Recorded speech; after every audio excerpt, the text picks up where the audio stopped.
Hello folks, this is John Lincoln with another episode that could give you an unfair competitive advantage. This video is specifically made for leaders and managers who lead across different cultures or have to lead or manage away from home. Smart leaders often wonder if the exact leadership move that got them praised in New York will quietly sideline them in Tokyo. As much as all of these leaders' intents are the same, the outcome always seems so different. I want you to believe me when I tell you that there is no such thing as a universal blueprint for leadership. Don't believe the pitch that says that if you are a good leader somewhere, then you are supposed to be a good leader everywhere. As much as the idea sounds plausible, my view is that it is dangerously wrong to generalize and assume so. A leader's gut instinct is like cultural programming, or rather like a GPS calibrated in their home city. When a leader takes that gut instinct to a new country, it often takes them down streets that they do not even know exist. Most leaders, when assigned to a new country, are left wondering as to why their projects are stuck and as to why their teams seem not so gung-ho as he or she had expected. The unwritten leadership rules of trust, respect, motivation, and decision-making shift dramatically from one country to the next. A team's expectations from a leader depends on their culture. Real leadership, therefore, cannot be a prepackaged playlist. Real leaders will have to know what's happening in their environment and know which track to play next. Let us try and test 3 of the biggest leadership myths across some countries and see how well it will pan out across the different countries. Before we test this myth on these countries, let us keep in mind that a society's culture is not some soft, intangible stuff, but rather that it is the very operating system of any society. In many American companies, there is this image of an effective leader that is decisive, top-down commander who can cut through debate and issue directives quickly and with clarity.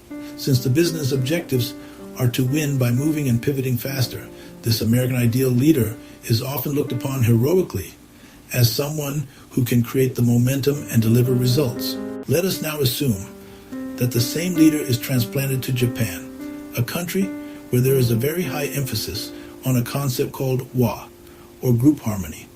Japanese businesses view leadership as an ongoing process of building alignment across the entire organization. I have experienced this firsthand. I can inform you with confidence that the Japanese do not appreciate a lone wolf, decisive leader making leadership calls. The Japanese have a cross-functional alignment process called nemawashi. Through this nemawashi process, the leaders are expected to engage with each cross-functional stakeholder, then gather inputs and address their concerns. Due to the nemawashi process, in Japan, there is real consensus before a final decision is formally announced. An American manager, in the midst of a nemawashi situation, might be wondering as to why there still are discussions going on when the project has been approved. Foreigners like me took a long time to realize that what the Japanese were enabling through the nemawashi process was a speedy, effective, and efficient execution. And in my opinion, the Japanese are the real masters in executing and delivering projects as planned. A top-down leader in a Japanese working environment will be labeled as arrogant. The Japanese team might comply with this leader's requests outwardly, but you can be assured that they are totally disengaged inwardly. Often, the compliant Japanese will say yes to a top-down leadership demand. However, that response could mean different things. It could mean agreement, or that I heard you, or perhaps it can even mean that I will avoid embarrassing you in public. The irony will be that you will never know which answer was meant for you until the results show up. In many Scandinavian cultures like Sweden, such alignment process seems to be the norm. In Scandinavian countries, the leadership model is one that leans toward facilitation rather than dictation. In Sweden, a leader who acts like they have all the answers without really listening to their team is perceived as an ignorant know-it-all. I have a request here. If you have experience managing different cultures or have been managed by a foreign boss, please leave your comments on the unique and peculiar situations that you have encountered. This will give everyone watching a broader perspective.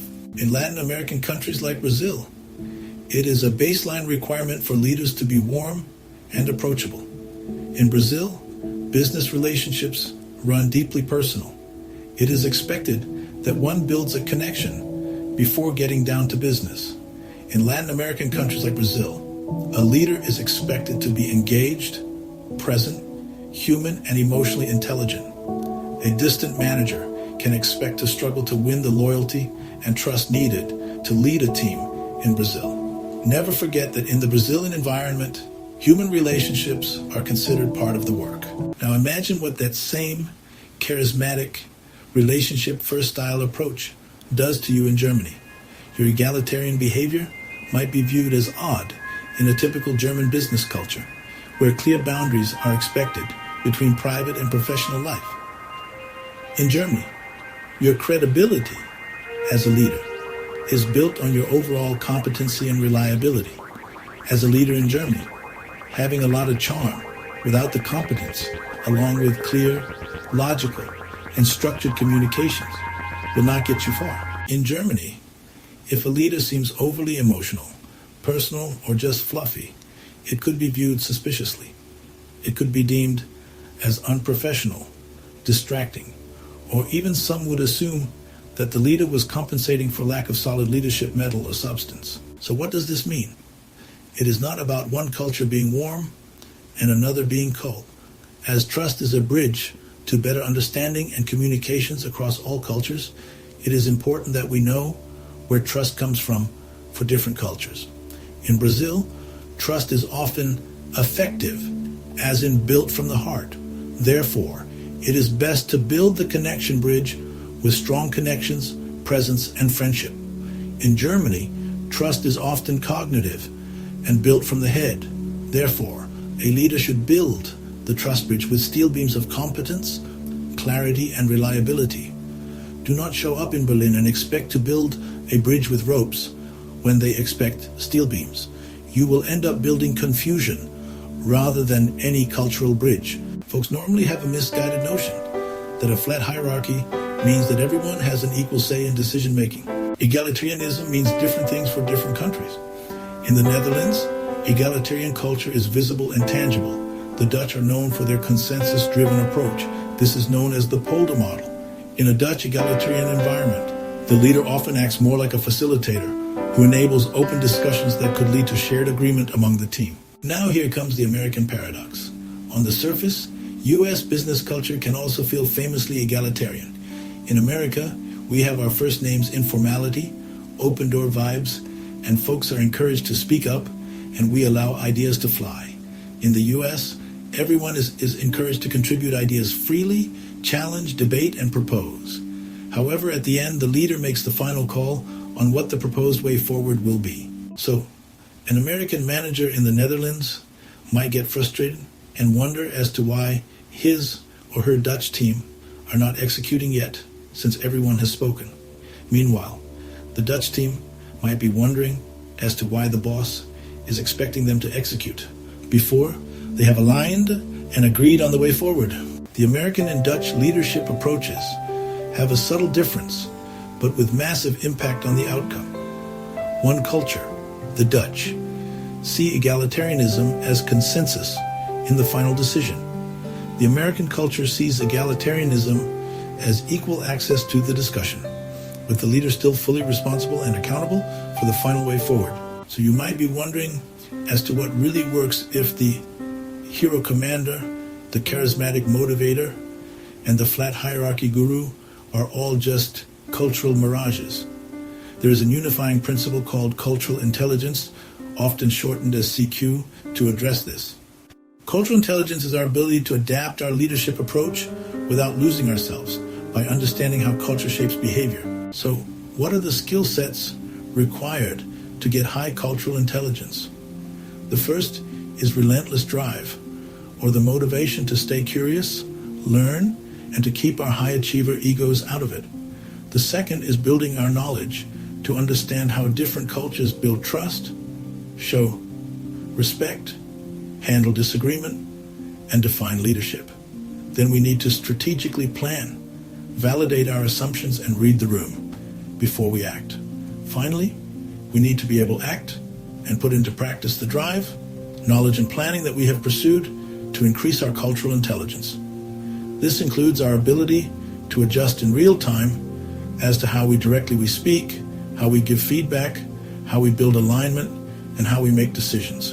A leader with high cultural intelligence must recognize that their gut feeling could be culturally biased, and these leaders should have the ability to flex between direct and indirect communications. These high cultural intelligence, aka CQ leaders, should be able to figure out whether trust in a certain culture grows through personal bonds or proven competence. They should also be able to sense whether their teams expect quick, decisive calls or quiet pre-alignment. Do not think that this is about becoming a different person in different countries. It is about having the right tool for the right cultural engine. So the bottom line is this: the one-size-fits-all leader does not exist. The American approach can run into trouble in a Japanese business environment. The charisma that builds loyalty in Brazil could end up looking very unprofessional in Germany. The Dutch version of flat hierarchy is not the same as the American version. Therefore, there is no master key for a universal leadership framework. They just don't exist. Now, I want to hear from you. What leadership myths have you come across? Have you ever seen a leadership style or approach succeed brilliantly in one culture and fail hard in another? Drop your story in the comments with the country and moment so that everyone can benefit from your experience. Also, if you found this useful, please hit like, subscribe, and share widely so that other international business leaders can benefit from this. Be forewarned that your functional competence and skills built over years of hands-on working experience in one country will have no effect if you cannot understand the culture of your teams. Never forget that culture eats performance for breakfast. This is John Lincoln signing off with a profound thought for you to reflect upon and hopefully give you an unfair competitive advantage. Every culture teaches people a different way to hear respect. The leaders who succeed and who last are the ones who learn how to connect and not perform. The difference between actual connection and a performance is so wide, so much so that culturally intelligent leaders are then able to turn that trust into results.